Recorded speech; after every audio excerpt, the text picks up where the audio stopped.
মাননীয় স্পিকার, জুয়া প্রতিরোধ আইনের যে বিলটা মাননীয় স্বরাষ্ট্রমন্ত্রী কর্তৃক আনিত, এই বিলটি আমরা 150 বছরের পুরাতন শুনলাম। এর আগে কোরআনে কারিম 1500 বছর আগে নাজিল হওয়া কিতাব।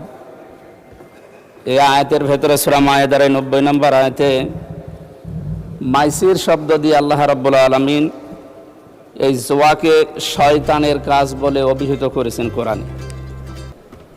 আমার মনে হয় 1972 সালে বা 71 সালে যে সংবিধান রচনা হয়েছিল, ওই সময় এই বিলটা যদি এই সংসদে কার্যকর অবস্থায় থাকতো, তাহলে জুয়ার কারণে আমাদের পরিবার, সমাজ এবং রাষ্ট্রের যে অবস্থা আজ, এই অবস্থা আমাদের দেখতে হতো না।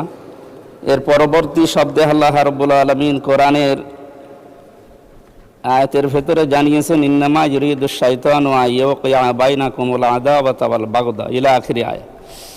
শয়তানের যত কাজগুলো কোরআনে বর্ণিত আছে, তার ভেতরে একটা অপচয় এবং এই জুয়া। এখানে 4টার বিষয়ের ভেতরে 2 নম্বরে জুয়ার কথা আছে।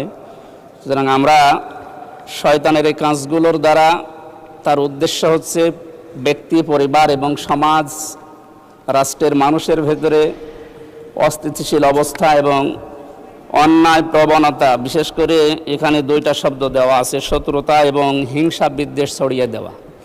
আমাদের এই সমাজকে মুক্ত করার জন্যে কোরআনে কারিমে বর্ণিত যে নিয়মটা দেওয়া আছে, এই নিয়ম ফলো করার জন্য আহ্বান জানাচ্ছি।